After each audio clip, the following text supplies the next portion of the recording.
ዛሬ የመቅረባችሁ ዋና መሰረታዊ ዓላማ ምንድነው? ምንድነው የተፈጸመውስ? ለመቅረብ የፈለጋችሁበት ምክንያት ምንድነው?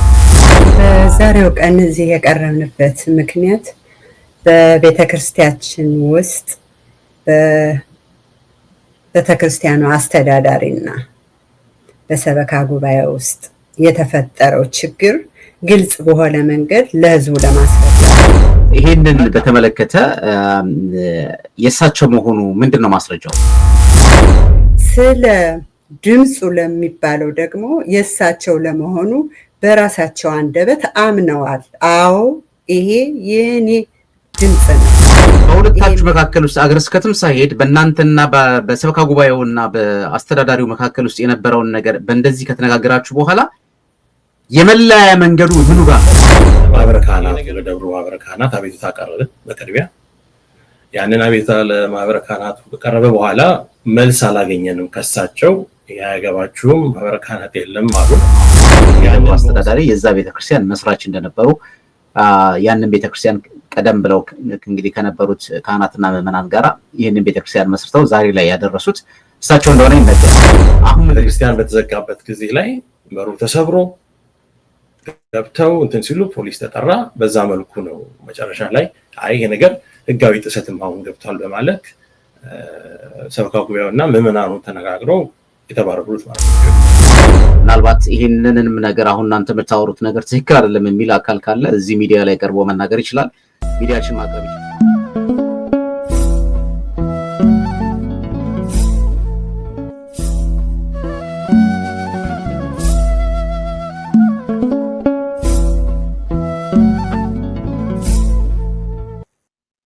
ሰላም ጤና ይስጥልኝ ተመልካቾቻችን፣ ይህ በቀጥታ ስርጭት የሚተላለፍላችሁ ከኢትዮ ቤተሰብ ሚዲያ ነው። ሁላችሁም በያላችሁበት ስፍራ የእግዚአብሔር ሰላም የእመቤታችን የቅድስት ድንግል ማርያም ልጅ የቅዱሳኑ በረከት ይላችሁ ያልኩኝ ዛሬም እንግዲህ በወቅታዊ ጉዳይ ከእናንተ ጋር ቆይታ አደርጋለሁ።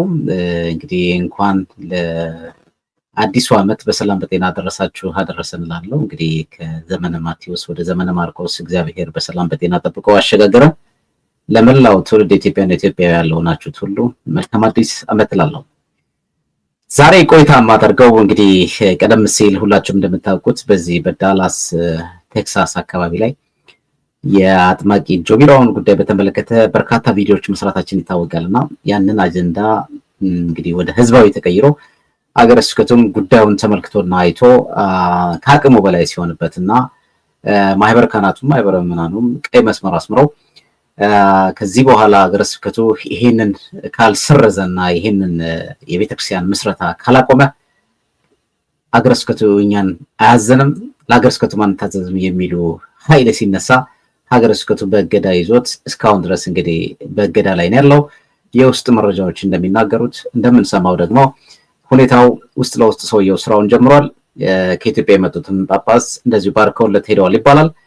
ቀጣይ ግን በሱ ጉዳይ ላይ የምንሰራቸው በርካታ ስራዎች አሉ። አሁን እዛው ዳላስ ቴክሳስ ሂውስተን ቴክሳስ ወይም ደግሞ በዳላስ ግዛት ውስጥ ያለ ሂውስተን ላይ ያሉ እንግዲህ በዚሁ ሀገረ ስብከት ስር የሚገኙ የሂውስተን ደብረገነት በዓታ ለማርያም ቤተክርስቲያን ምንድነው የተፈጸመው የሚል አጭር ጽሁፍ መጻፋችን ይታወቃል በሚዲያችን ላይ።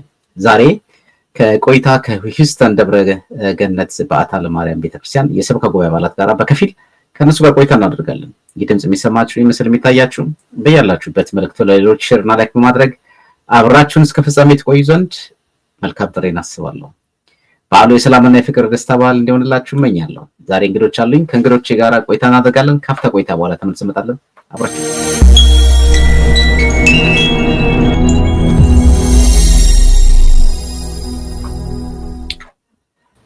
ሰላም ጤና ይስጥልኝ ተመልካቾቻችን፣ እንግዲህ ተመልሰን መተናል። እዚህ ስቱዲዮ ውስጥ ከኔ ጋር ቆይታ የሚያደርጉት ከሂውስተን ደብረገነት በዓታ ለማርያም ቤተክርስቲያን የደብሩ ሰበካ ጉባኤ አባላት እዚህ ፊት ለፊት ይገኛሉና ከነሱ ጋር ቆይታ እናደርጋለን። ርዕሰ ጉዳያችን የሚሆነው ምንድነው የተፈጸመው፣ ምንድነው የሆነው የሚሉትን ነገሮች በግልጽ እናወራለን። ጥያቄ እጠይቃለሁ፣ እነሱ ይመልሳሉ፣ እነሱ ይጠይቃሉ፣ እኛም እንጠይቃለን። ይሄንን ፕሮግራም ስንሰራ በዚህ ፕሮግራም ላይ በሚቀርበው ፕሮግራም ላይ ትክክል አይደለም የሚል ማንኛውም አካል ሚዲያችን አቅርቦ ለመጠየቅና ፊት ለፊት ያለውን ነባራዊ ሁኔታ በግልጽ ለማውጣት በየትኛውም ወገን ያለ አካልን ሚዲያችን ክፍት ነው፣ ኢንክሉዲንግ ሀገረ ስብከቱንም ጭምር ማለት ይቻላል። እዚህ ጋር ስማቸው የሚጠራም አካላት ሊሆኑ ይችላሉ፣ በአንድም በሌላም ተከሳሽም አካል ሊሆን ይችላል። በየትኛውም አጋጣሚ ላይ ማንም ሰው መረጃ አለኝ የሚል ሰው ካለ ሚዲያችን ለማስተናገድ ዝግጁ ነው። ቆይታ እናደርጋለን። በመጀመሪያ ደረጃ እንግዲህ እዚህ ስቱዲዮ ውስጥ እንድንገናኝ እግዚአብሔር ፈቃዱ ስለሆነና እንግዲህ ዘመን ተቀይሮ ዘመኑ አዲስ ሆኖ የቁጥር ደረጃ የተለውጠው ከ17 ወደ 18 ሆነው በዚህ ስቱዲዮ ውስጥ እንገኛለን እና በቅድሚያ እንግዲህ እዚህ ውስጥ ያላችሁትን ሁላችሁንም እንኳን ለአዲሱ ዓመት ወይም ለዘመነ ማርቆስ በሰላም በጤና አደረሳችሁ አደረሰን ለማለት እወዳለሁ። እዚህ ውስጥ ያላችሁት ራሳችሁን ታስተዋውቃላችሁ። ቀጥሎ። እሺ፣ ሰላም መምህር፣ እንኳን አደረሰ እንኳን አብሮ አደረሰን ይሁንልህ እንላለን። ስሜ ዲያቆን ጸጋ እባላለሁ። በሰበካ ጉባኤ ውስጥ የሂሳብ ሹም ኃላፊነት ያለኝ እኔ ነኝ። ጤና ይስጥልኝ። ኤሳሜር ብራኪዮስን እንኳን አብሮ አደረሰን። ክቡርነሽ እባላለሁ። በሰበካ ጉባኤ ውስጥ ረዳት ገንዘብ ያዥ ነኝ። ጤና ይስጥልኝ። ብራኪዮስ ይድረሰኝ። እኔም ከሰበካ ጉባኤው አባላት ነኝ። ፍቅር አየለ እባላለሁ። እንኳን አደረሱት። ያርሰለኝ እንግዲህ ሂሳብም ገንዘብ ያዥ እንደዚሁም አባል አግኝተናል። እንግዲህ ዋናውን ይዘናል ማለት ነው። እንግዲህ ቁጥጥርና ጸሐፊ ነው የቀረው ማለት ነው። እነሱም ይኖራሉ ብዬ ተስፋ አደርጋለሁ። እንግዲህ ዲያቆን ጸጋ ያው በስልክ ነው የምንታወቀው። ዛሬ ነው እንግዲህ በአካል የተያየ ነው። በልግጥ እኔ ነኝ፣ አንተ እንኳን ያው ልታውቁ ይችላላችሁ። እናንተ የምታዩኝ እኔ ማለያችሁ እንዳው በአጭር ቋንቋ ራሳችሁን በዚህ ደረጃ ካስተዋወቃችሁና በተለይ በዚህ ቤተክርስቲያን ውስጥ የተፈጸመው ነገር ምንድን ነው የሚሆን አድማጭ ተመልካቾች ይህንን ድምጽ የሚሰሙ ይህንን ምስል የሚታያቸው ዛሬ የመቅረባችሁ ዋና መሰረታዊ ዓላማ ምንድን ነው? ምንድን ነው የተፈጸመውስ? ለመቅረብ የፈለጋችሁበት ምክንያት ምንድን ነው? ምንድንስ ነው የተፈጸመው የሚለውን ነገር እስኪ ብታብራራልኝ። በዛሬው ቀን እዚህ የቀረብንበት ምክንያት በቤተክርስቲያችን ውስጥ በቤተክርስቲያኑ አስተዳዳሪና በሰበካ ጉባኤ ውስጥ የተፈጠረው ችግር ግልጽ በሆነ መንገድ ለህዝቡ ለማስረዳት ነው። መልካም፣ እንግዲህ ዋናው ዓላማው ይሄ ነው። እንግዲህ በአጭር ጽሁፍ ያስቀመጥኩት ሁኔታ አለ። እንግዲህ ሂውስተን ደብረገነት በዓታ ለማርያም ቤተክርስቲያን ምንድን ነው የተፈጸመው? በሰበካ ጉባኤው እና በደብሩ አስተዳዳሪ መካከል ውስጥ ያለመግባባት የተፈጸመበት ጉዳይ ምንድን ነው? ምንድን ነው ያላግባባን? ያላግባባንስ ጉዳይ ውስጥ እስከምን ድረስ አድርሰናል? መግባባት እንድንችል እስከምን ድረስ ሰበካ ጉባኤው ሄዷል? በዚህ አጋጣሚ ላይ ባለድርሻ አካላቱ የአገረ ስብከቱ ሊቀ ጳጳስ እንዲሁም የአገረ ስብከቱ ጽሕፈት ቤት የሄደበት ርቀት ምንድን ነው? ችግሩንስ በግልጽ ይሄንን ጉዳይ በሁለቱም መካከል ውስጥ ያለውን አለመግባባት ቁጭ ብሎ ውይይት ተደርጓል ወይ የሚሉትን ነገሮች የምንዳስበት ነው የሚሆነው። አጠቃላይ ግን ምንድን ነው በደብሩ ሰበካ ጉባኤ አባላትና በደብሩ አስተዳዳሪ የተፈጸመው ነገር ምንድን ነው? እንደሰማሁትኝ እንግዲህ የደብሩ አስተዳዳሪ የዛ ቤተክርስቲያን መስራች እንደነበሩ ያንን ቤተክርስቲያን ቀደም ብለው እንግዲህ ከነበሩት ካህናትና ምዕመናን ጋር ይህንን ቤተክርስቲያን መስርተው ዛሬ ላይ ያደረሱት እሳቸው እንደሆነ ይነገራል። አሁን ምንድን ነው የተፈጸመው? ምን ሆነ? ምንድን ነው የሆነው? በመጀመሪያ ደረጃ ነገሩ የጀመረው በጽዋ ማህበረተኞች ግሩፕ ላይ ለተወሰኑ ሰዎች በማይታወቅ ሰው የቴክስት ሜሴጅ እና የድምፅ ሜሴጅ ስለደረሰን ነው። ያን ይዘን ነገሩን ከቤት ሳይወጣ በግላችን ልጆቻቸው የሆነ 4 የምንሆን ሰዎች ሄደን ልናነጋግራቸው ጥያቄ ጠይቀን ፈቃደኛ ሆነው ተገኝተናል። በተገኘንበትም ሰዓት የሚያስፈልገውን ነገር በሚገባ ነግረውናል። መስማት ያለብንን ሰምተናል። ብዙ ነገር ተናግረዋል። ያው በዛ ላይ ያለን ነው እንግዲህ ነገሩ እየሰፋ እዚህ ደረጃ የደረሰው። መልካም፣ እንግዲህ አንድ ነገር ወጣ ተብሏል። ይህንን ድምፅ እንግዲህ እኔም ለመስማት ሞክሬያለሁ። ምናልባት ይሄንን ፐርሰናል ስለሆነ ሚዲያ ላይ ማቅረቡን እኔም አልፈልገውም፣ ግን ይሄንን በተመለከተ የእሳቸው መሆኑ ምንድነው ማስረጃው? አዎ ለእሳቸው መሆኑን ማስረጃው ምንድነው? እኛ ባነጋገርንበት ቀን እሳቸው ራሳቸው ያው ከወረቀቱም ጋር አብሮ የተያዘ ነው። የወረቀቱን የቴክስቱን አንብበንላቸው ቴክስቱ ላይ የእሳቸው ድርሻ ምንም እንደሌለ፣ ነገር ግን የተባለው ግለሰብ በቴክስቱ ላይ የተባለው ግለሰብ እንዳስቸገራቸውና እስከ ሕግ ደረጃ ለፖሊስ እንዳመለከቱት ገልጸውልናል። ለዛም ተባባሪ የሆነ ሌላ ሰው እንዳለ ከቅድስት ሥላሴ ቤተክርስቲያን ሌላ ግለሰብ እንዳለ አብረው እንደሚሰሩ እሱን ገልጸውልናል። ስለ ድምፁ ለሚባለው ደግሞ የእሳቸው ለመሆኑ በራሳቸው አንደበት አምነዋል። አዎ ይሄ የኔ ድምፅ ነው፣ ይሄም የሆነው ቆይቷል፣ ይሄንን ነገር ራሴ ሃንድል አደርገዋለሁ። ይሄንን የሚያደርጉት ያው ከቴክስቱ ላይ ያለው ግለሰብና ሥላሴ ቤተክርስቲያን ያለው ግለሰብ ተባብረው በአንድ ላይ እንደሚያደርጉት፣ በየጊዜው ፎቶግራፍ እንደሚያነሷቸው፣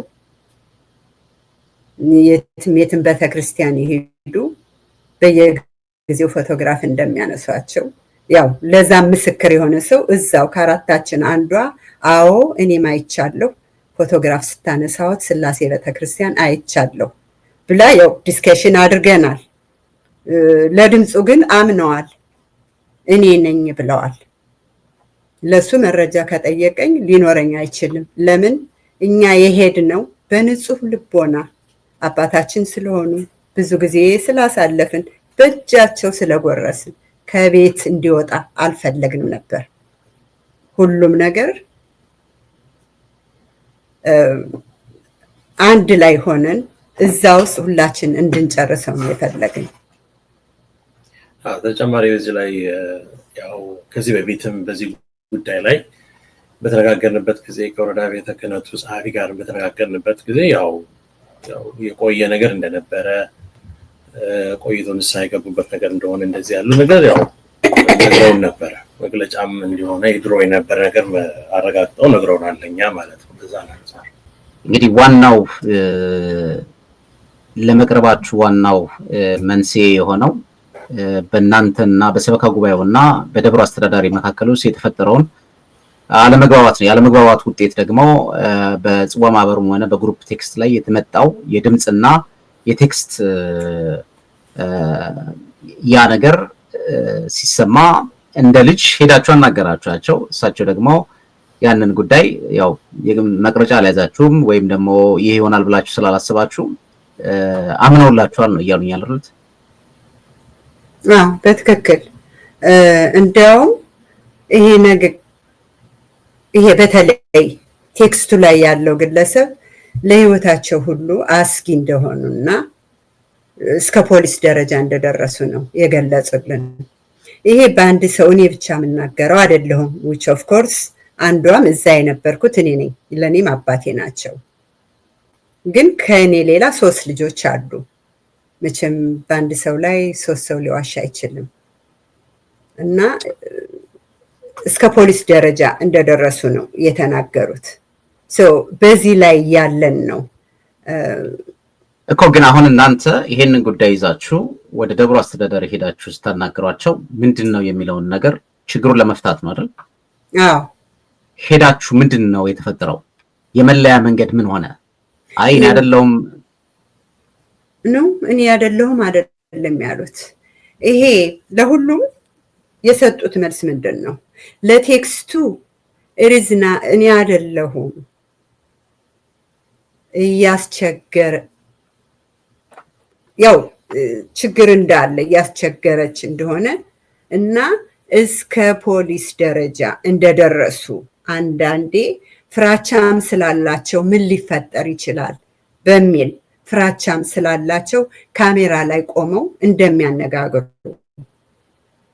ከዛ በተረፈ ደግሞ አንዷ ከኛ መሃል አንዷ ቅዳሜ ቀን ዩዥዋሊ ቤተክርስቲያን ታጸዳለች ከኪዳን በኋላ እና ሽንት ቤት እያጸዳች ውስጥ ነው የነበረች።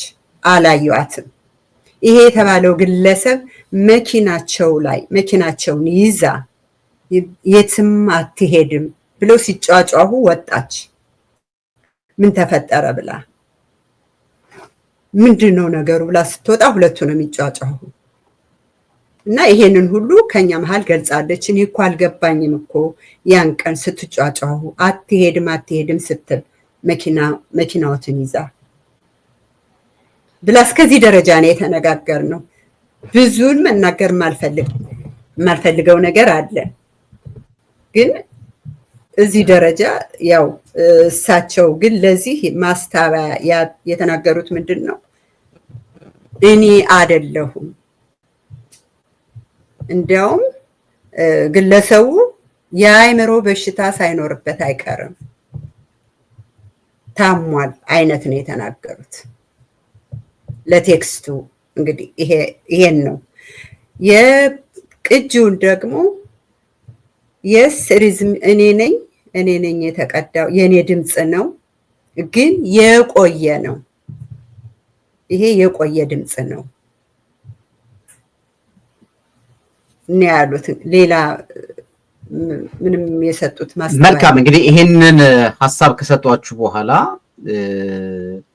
እናንተ ሜዳችሁ ካናገራችኋቸው በኋላ ልዩነቱ ታዲያ በምን መጣ? አሁን እሳቸው ለምሳሌ ቤተክርስቲያን አገልግሎት አያገለግሉም፣ በፖሊስ እንዲታገዱ ተደርገዋል፣ እንዳይገቡ ተደርገዋል።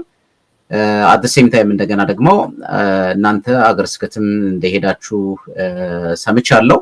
አገረ ስብከቱም ደግሞ እሳቸውም ሄደዋል። እሳቸውም ደግሞ የቀረበውን ጠቅላላ እናንተም ያቀረባችሁትንም አት ሴም ታይም እንደገና ደግሞ እሳቸውም ያቀረቡትን አይቶ ተመልክቶ አገረ ስብከቱ የድምጽ ቅጂውን በተመለከተ የእሳቸው ድምጽ አይደለም፣ ምክንያቱም ስሙ ሌላ ስም ነው እዛ ላይ ያለው የሚል እና ንጹህ ናቸውና ይመለሱ ብሎ ደግሞ ደብዳቤ መጻፉን ለማወቅ ችያለሁ።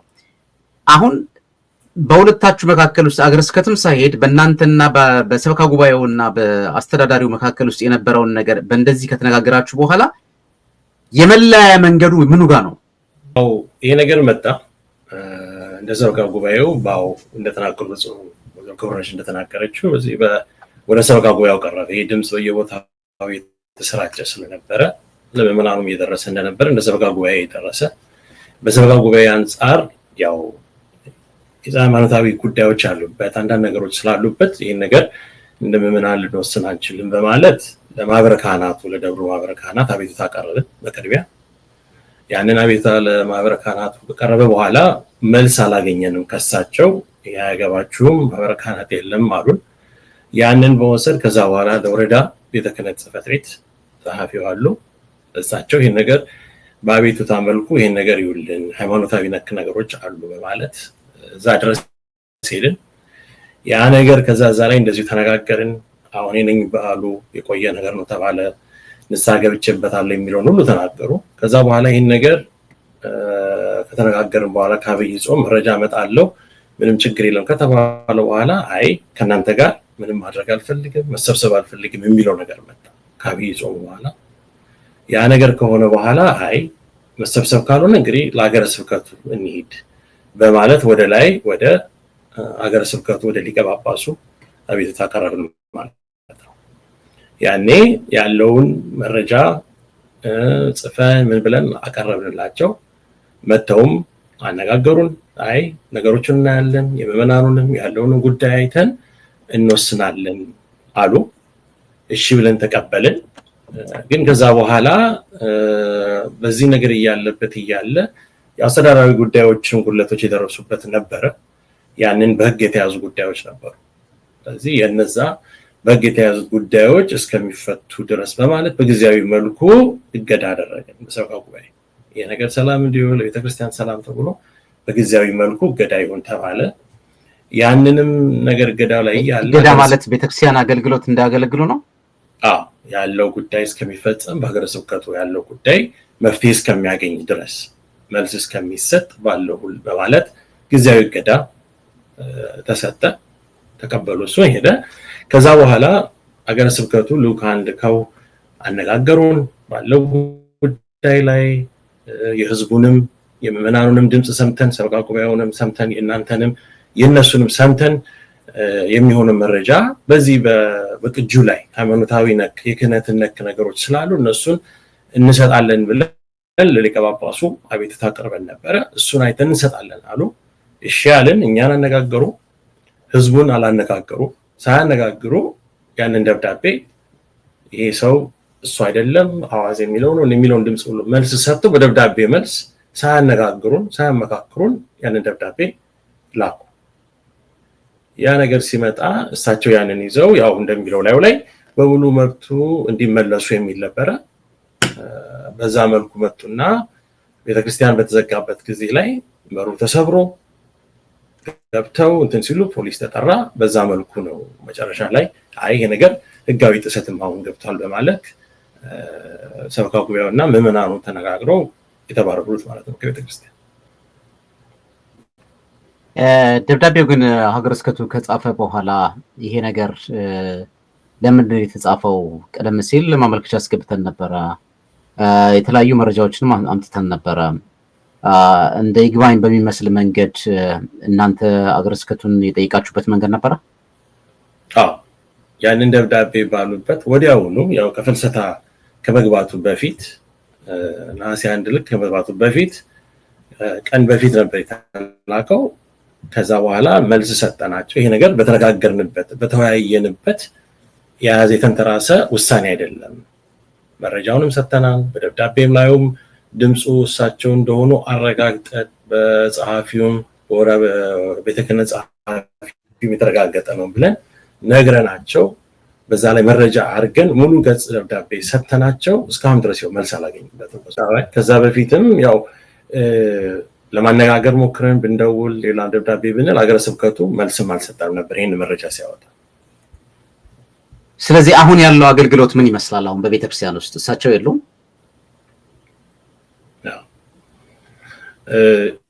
ያው ካህናት አሉ፣ ዲያቆናት አሉ። ባለው አገልግሎት እየተሰጠ ነው ቤተክርስቲያን ላይ።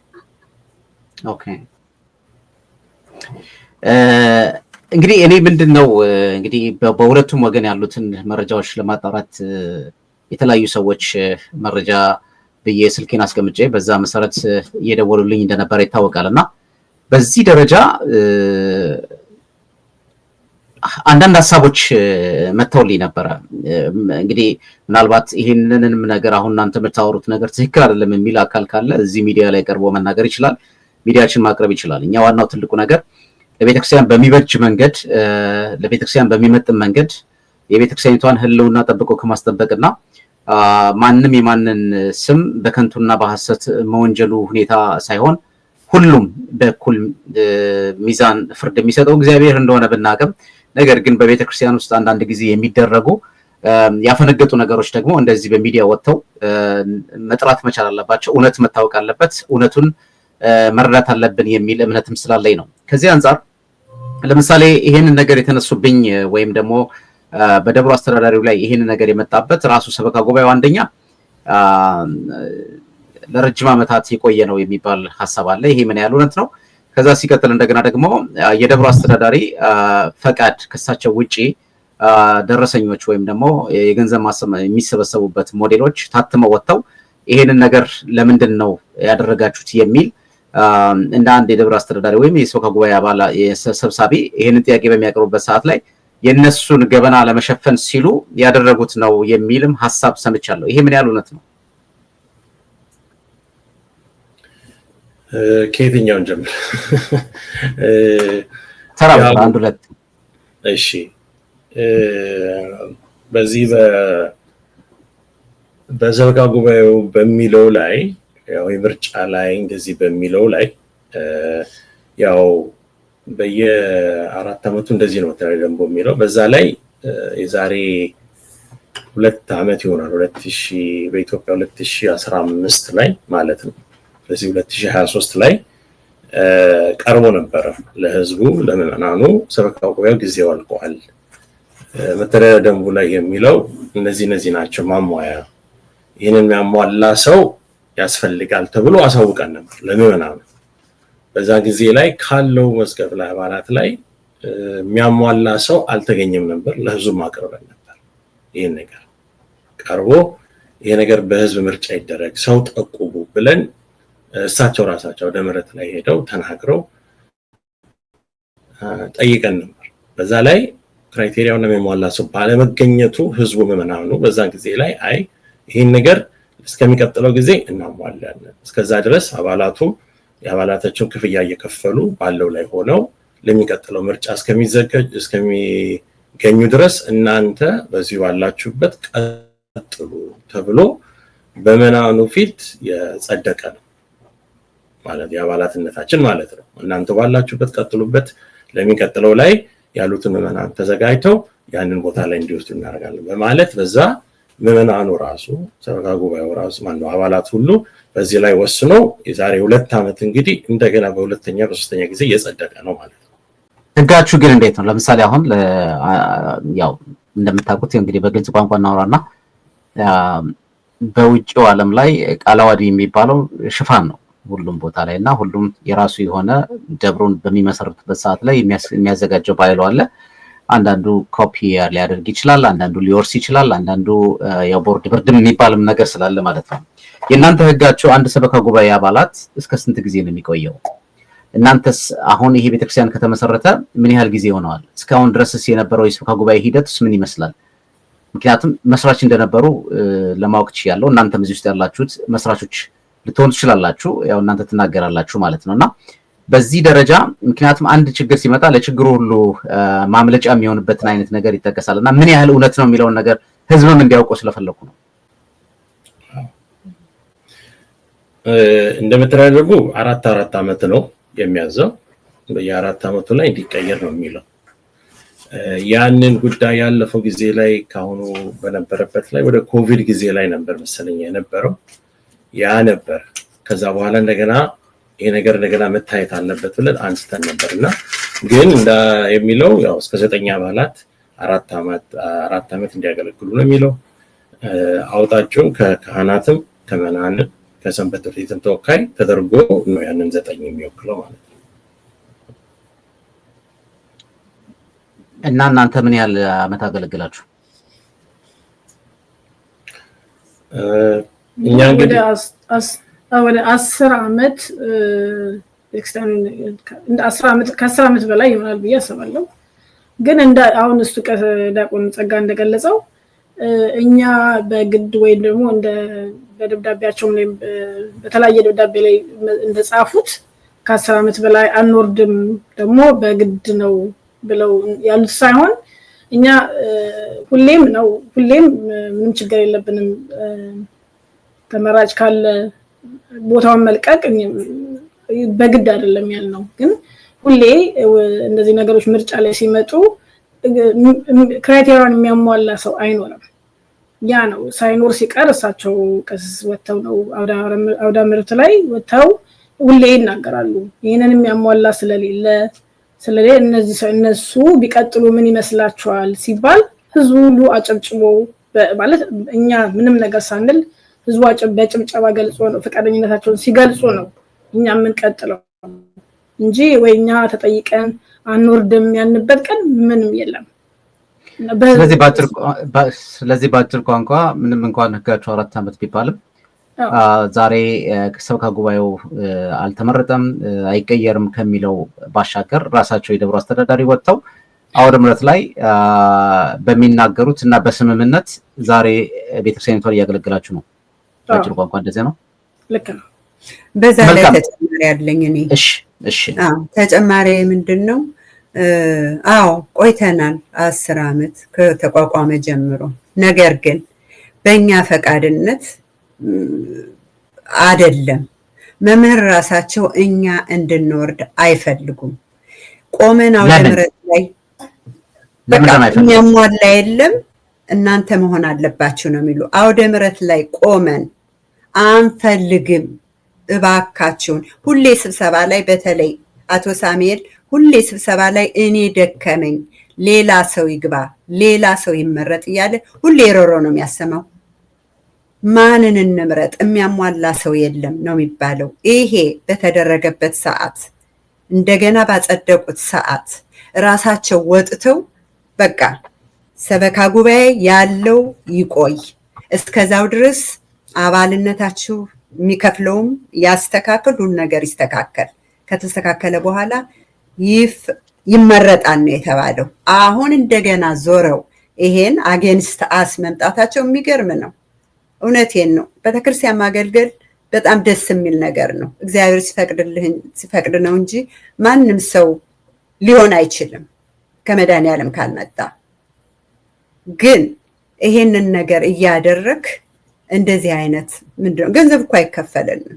እኛ እኮ ከልባችን ነው የምናገለግለው። ለምን? ቤተክርስቲያኔ የኔ ናት በሚል ነው። ጠይቀናል፣ ብዙ ጊዜ ጠይቀናል። መምህር እባክዎትን እኛ ደከመን ብለን ጠይቀናቸዋል። አልሆነም። አዝናለሁ እንደዚህ ተብሎ መነገሩ ራሱ። ግን እንዳው እውነት ምናልባት እንግዲህ አሁንም ይሄንን ድምጽ የሚሰማው ከአሜሪካም ውጪ ኢትዮጵያም ያሉ ሊሆኑ ይችላሉና የሚያሟላ ሲባል እንደው ምንድነው? አንደኛ የአባልነት ክፍያውን አለመክፈል ነው ወይስ ፈቃደኝነት ነው ወይስ ምንድነው? እንደው ይሄን ግልጽ ብታደርጉት። አሁን ትልቁ ነገር እሱ ላይ የአባልነት ክፍያ መተዳደሪያ ደንቡ ላይ እንደሚለው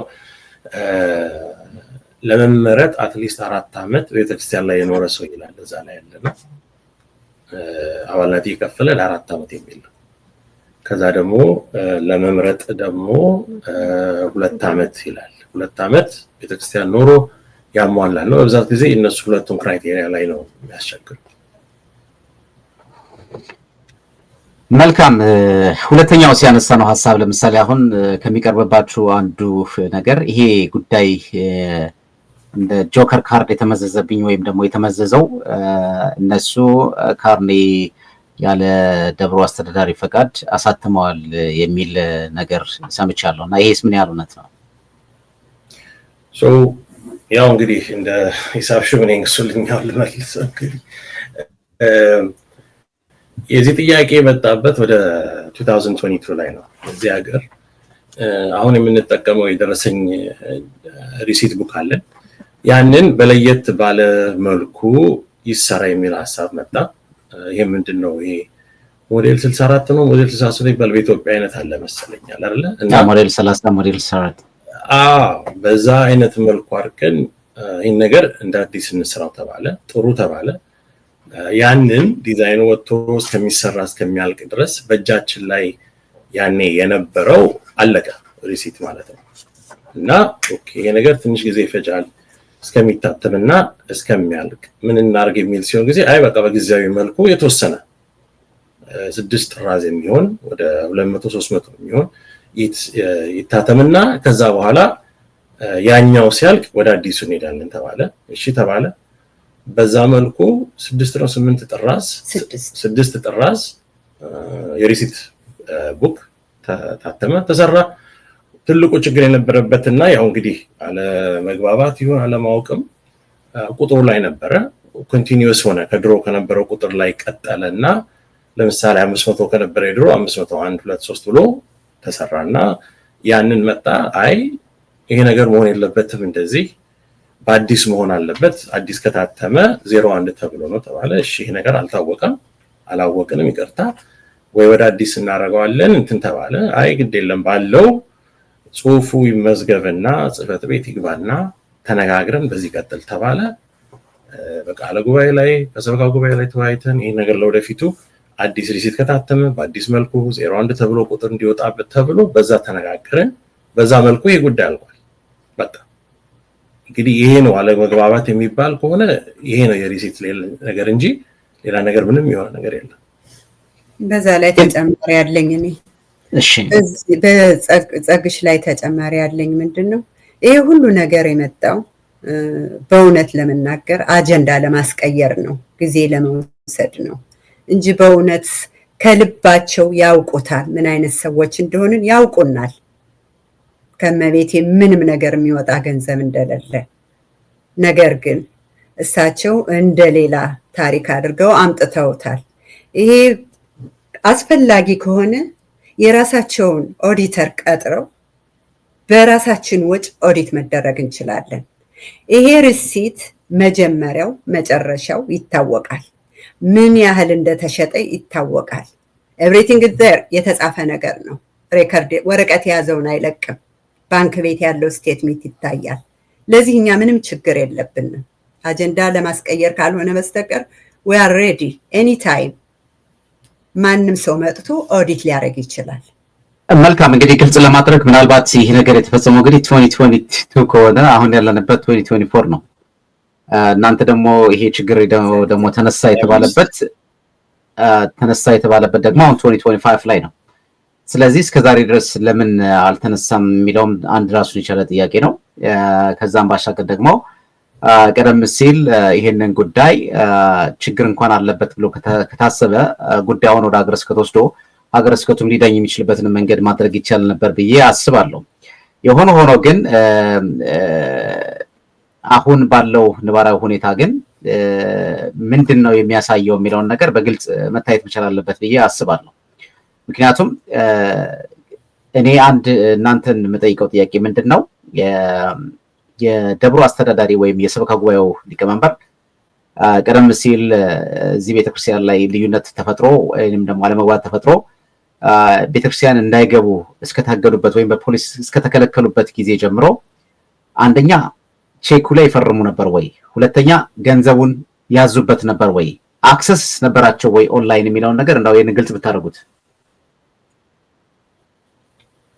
እሺ እንደ አሰራራችን ሁለት ነገር ነው ያለው። የደብሩ ቼክ አለው። በቼክ ቡኩ ላይ ያው እሳቸው ናቸው የሚፈርሙት፣ እንደ አስተዳዳሪ እንደመሆናቸው እሳቸው የሚፈርሙት። ግን ቼክ ቡኩ እኔ ጋር የሚቀመጠው ገንዘብ ሂሳብ ሹሙ ጋር የካሽና እንደዚህ የሚወጣው በፊርማ ተደርጎ ገንዘብ ያዢ አሉ። አቶ ሳሙኤል ይባላሉ፣ አሁን ይሉ ገንዘብ ያዢ አለ። እሱ ነው በካሽ ወጪዎች የሚደረጉትን በፊርማ ተደርጎ በሚያስፈልገው ከባንክ የሚያወጣ መረጃ ያለበት የገንዘብ መውጫ ፎርም እንደዚህ ያሉትን እሱ ያወጣል። ካሹን ቼክ ላይ የሚፈረሙ ነገሮች ለቢሎች እንደዚህ ሲመጡ ይጻፍና እኔ ጽፍላቸውና እሳቸው ነው የሚፈርሙበት ማለት ነው እንጂ ቼክ ቡኩ እሳቸው በእጃቸው ላይ አልነበረም፣ እኔ ጋር ነበር የሚቀመጠው እና በዚህ አይነት ቼክ እና ባላንስ ነው ነገሩን የምንሰራው ነበር። አይ እሱ እንኳን ተገቢም ነው፣ ምክንያቱም የግል ሲሆን ነው ቼክ አጠገብ ኪስ ላይ የሚቀመጠው። ግን እኔ ምንድነው ምናልባት ምንድነው እንደሚታወቀው እዚህ ሀገር ላይ ኦንላይን አክሰስ ይኖራል። ወጪና ገቢውን ማየት ይቻላል አይቻልም የሚለውን ነገር ያው አንድ የቤተክርስቲያኒቱ ባለድርሻ አካላት ያንን ሪፖርት ያያል ማለት ነው። ገንዘቡ ሲወጣ ይሄን ያህል ወጥቷል ተብሎ ልክ እንደ አንድ የደብር አስተዳዳሪ ወይም ደግሞ እንደ ሰበካ ጉባኤ ሊቀመንበር ሊያይ ይችላል። ከዛም ባሻገር እንደገና ደግሞ አክሰስ ነበራቸው ወይ ይሄንስ ማየት ይችሉ ነበር ወይ? እናንተስ እንደ አንድ ሂሳብ ሹም አሁን አንተ እንደምትነግረኝ እዚህ ረዳት ገንዘብ ያዥም አለው አጠቃላይ ለምሳሌ አመታዊም ሊሆን ይችላል ወራዊም ሊሆን ይችላል በሰበካ ጉባኤ እንደዚህ አይነት ሪፖርቶችን ታደርጉ ነበር ወይ? እሳቸው ተገለው የቆዩበት ወቅትና ጊዜ ነበረ ነው? ኦንላይን አክሰስ ነበራቸው እሳቸው። ገንዘብ ሂሳብ ገንዘብ ያዥም ነበረው አክሰሱ ላይ በዛ መልኩ ሁሉ የሚታይና ቼክ የምናደርገው ነበረ። ለባለፉት 2-3 አመታትም ደግሞ በሂሳብ ክፍል በኩል ኳርተርሊ በየ3 ወሩ በየ6 ወሩ ለሰበካ ጉባኤው ሪፖርት ይቀርብ ነበረ። ያንን ሪፖርት ያው አስተዳዳሪው ናቸው ለህዝቡ መቅረብ ያለበት። ከፈቀዱ በኋላ በዛ መልኩ ነው ማቅረብ የነበረባቸው። ግን እኛ እንዳሰራር ላለፉት 2-3-4 አመታት በዛ መልኩ እየሰራን ነበር። ከዛ በፊት ያው የሥራ ነገሮች ገጥሞ 5-6 አመት በፊት ለተወሰነ ጊዜ አልቀረበ ነበር። ያንን በርማት አድርገን አስተካክለን ከዛ በኋላ ግን በየኳርተሩ በየ3 ወሩ የ6 ወሩ እያልን ለዚህ ለሰበካ ጉባኤ ግን ሪፖርት ይቀርብ ነበር ኢንተርናሊ። አስተዳዳሪው ግን ያው ማቅረብና ውሳኔው በሳቸው ነበር። በዛ ላይ ነበር ነገር ግን አክሰሱ ሁሉ ነበራቸው በሳቸው። እንግዲህ እግዚአብሔር ይስጥልኝ በእውነት ዲያቆን ጸጋ እንደዚሁም ክብርነሽና ፍቅርታ ሌሎችም ይሄንን ድምጽ የምትሰሙ ሰዎች እንግዲህ ከሂውስተን ደብረገነት ባታ ለማርያም የሰበካ ጉባኤ አባላት ጋር ቆይታ እያደረግን ነው። በአጥቢያው ላይ የተፈጸመውን ነገር በርካታ ምናልባት በውጭም ሆነ በውስጥም ያላችሁ ሰዎች ብዙ ነገሮችን እንሰማለን እናያለን። እዛም ያላችሁ ሰዎች እኔንም በጣም በርካታ ሰዎች ሪቻውት አድርገውኛል። ያለውን ነባራዊ ሁኔታ በግልጽ እየተወያየን ነው እየተነጋገርን ነው። ሁኔታውን ግን እንደ አንድ ሀገረ ስብከት ጉዳዩን በማጤን መንገድ በተለይ ደግሞ ወርዶ አጥቢያዎቹ ላይ ሁኔታዎቹን ለመፍታት የሚመለከታቸውን ባለድርሻ አካላት በማናገር ህዝቡንም በማናገር እልባት መስጠት ነበረበት ብዬ አምናለሁ። ሀገረ ስብከቱ ይሄን ነገር ሳያደርግ ብቻ ከላይ የወሰነበት ውሳኔ ለምንድን ነው የሚለው ነገር ጥያቄ ምልክት ቢፈጥርም ይሄንንም ደግሞ አሁንም የእናንተ ጥያቄ ሁኔታዎች መታየት አለባቸው ነው። ከዛ ባሻገር ግን እንደው ምናልባት ለህዝቡም ግልጽ ለማድረግ ይሄንን ለሚሰሙ ሰዎችም እንደው ግልጽ ለማድረግ ወጣ የተባለው ነገር እኔም ሰምቼዋለሁ። እጅግ በጣም ለጆሮ የሚከብድ ነው። አንዳንዱ ንግግሮቹ ትንሽ ከበድ ያሉ ነገሮች አሉበት። የሆነ ሆኖ ግን እዛ ላይ የተጠቀሰው የግለሰቡ ስምና ድምፁ አንድ ነው፣ የግለሰቡ ስም ግን ስሙ ሌላ ነው የሚል በዛ መንገድ ስሙም ሌላ ነው፣ እሳቸውም ተጠይቀው እኔ አይደለሁም ብለዋል በሚል እንግዲህ ኮንፈርም ተደርጓል። እዚህ ሀገር ላይ ምናልባት በነገራችን ላይ በየትኛውም መንገድ በህግም ደረጃ ላይ ቢኬድ ይሄ ድምፅ የማን ነው አይደለም የሚለውን ነገር ማጣራትም የሚቻልበት አይነት አጋጣሚ ይኖራል ብዬ አስባለሁ፣ እውነት ነጋገር ከተባለ። ምክንያቱም ያለንበት ሀገር የቴክኖሎጂ የረቀቀበት ነው። ከዛ ሲቀጥል ደግሞ በጣም ብዙ ሰዎች የሚሰጡት መላምት አለ። ለምሳሌ ይሄ ጉዳይ በኤአይ ተቀርጾ ሊሆን ይችላል የሚልም ነገር ሊኖር ይችላል እና ኤአይ ነው አይደለም የሚለውን ነገር ለማጣር እንደው ሲምፕሊ ማየትና መመልከት ይቻላል። ምናልባት የተለያየ ጊዜ የተደረጉ ኮንቨርሲኖች ማለት ንግግሮች ኮንቨርሴሽን በአንድ ላይ ተገጣጥመው ቀረቡ እንጂ የድምፁ ኤአይ ነው ብሎ ለመናገር ምናልባት እኔም እንግዲህ በማውቃት ትንሽ እውቀቴ እንደዛ ነው ብሎ ለመገመት ትንሽ ሊከብድ ይችላል።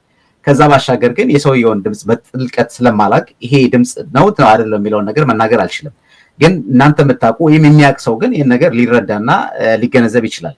የሆነ ሆኖ ግን ቤተክርስቲያናችንን በሚጠቅም መንገድ ነገሮቹን በልባት ማለት ቀስ ብሎ በመሄድ እንዲሁም ደግሞ ልባት መስጠት የሚቻልበትን መንገድ አሁንም ባለድርሻ አካላቱ ሀገረ ስብከቱ እንደሆነ እሙን ነው። አሁን ይህ ህዝብ እውነት እነጋገር ከተባለ ምን ያህል ስብራት ሊደርስበት ይችላል? ትላንትና አባቴ የሚለው አባት ትላንትና እንዲህ ነው ብሎ የሚከተለው እንግዲህ እናንተ አሁን አግዳችኋቸዋል፣ አለቃው ማለት ነው። እና እገዳውን በተመለከተ ሰበካ ጉባኤው ከሚመራው ሰበካ ጉባኤው እንግዲህ የህዝብ ተወካይ ነው። ከህዝቡ ጋር ምክክር አድርጓል ወይ የሚለውን ነገር ምናልባት ግልጽ ለማድረግ እንዲቻል፣ ምክንያቱም ሰበካ ጉባኤው ከሆነ ቅድም ያነሳናቸው የተለያዩ ነገሮች ነበሩ። እንዲህ ስለሆነ ነው እንዲያደርጉት እንዲህ ነው የሚል ነገር አለና ሰበካ ጉባኤው የሚወጣው ከህዝብ ነውና ህዝቡ አማክራችሁ ተናግራችሁ ህዝቡ የወሰነው ውሳኔ ነበረ አለቃው እንዳይገቡ ለማድረግ ወይስ የእናንተ ብቻ ሐሳብ ነው? በዚህ ላይ በተለይ በዚህ በሀገረ ስብከቱ ደብዳቤ ከመጣ በኋላ ልክ እንዳለው ነው። ልክ ሐምሌ 30 ላይ ያ ደብዳቤ መጣ።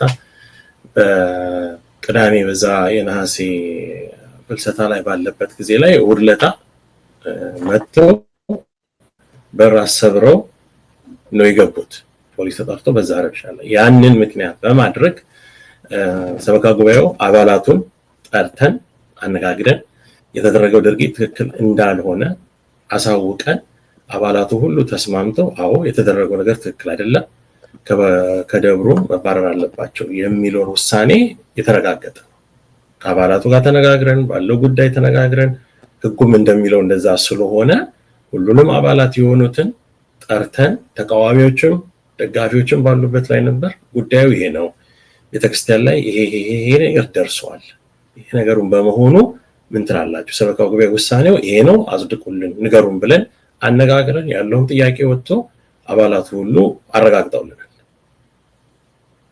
በዛ ላይ ተጨማሪ ያለኝ ከዛ በፊት አሁን የሆነው የመጨረሻው በሩን ስለሰበሩ ያው ህዝቡ ተቆጥቶ ተነስቶ በህዝቡ በምዕመናኑ በአባላቱ ውሳኔ ነው የተደረገው። የመጀመሪያው ያገድናቸው ግን አስተዳደራዊ ጉድለት ስለነበረ በህግ የተያዘ ጉዳይ ስለነበረ ያን አስመልክቶ ነገሩ እስከሚጣራ ድረስ ነበር የታገዱት። ነገር ግን ሊቀ ጳጳሱ እና ያው እዛው ያሉት አካባቢ በጻፉት ደብዳቤ እሳቸውም የልብ ልብ ተሰምቷቸው ቤተክርስቲያን እስከ መስበር ድረስ ደርሰው ህዝቡን ያስቆጣ ስራ ስለሰሩ ህዝቡ ምዕመናኑ አባላቱ ተቆጥቶ በእነሱ ውሳኔ ነው የሆነው። መልካም። ግን እንደው ምናልባት ግልጽ ለማድረግ እንግዲህ አስተዳደር በደል ደርሰዋል የሚባለው ነገር ያው ብዙ አሜሪካ ውስጥ ያሉ አብያተ ክርስቲያናት ካሜራ አላቸው እና ምናልባት እንግዲህ እንዲህ ብለው መናገር ከፈለጋችሁ ልትናገሩ ትችላላችሁ። ምንድን ነው? ሲሰርቁ ነው ወይስ ሲከፍቱ ነው ወይስ ምን ሲያደርጉ ተገኝተው ነው? አዎ አይ አንደኛው ጥያቄ የሚነሳ የነበረው በዚህ በሙዳየ ምጽዋት በኩል ጋር የተያዘ ነበር። በዛ በኩል ጋር ጥያቄ ብዙ ምዕመናን ያቀርብ ነበረ። ያንን በመሆኑ ካሜራም ነበረ ያስቀመጠውና በዛ ኤቪደንስ ተይዞ ነበር።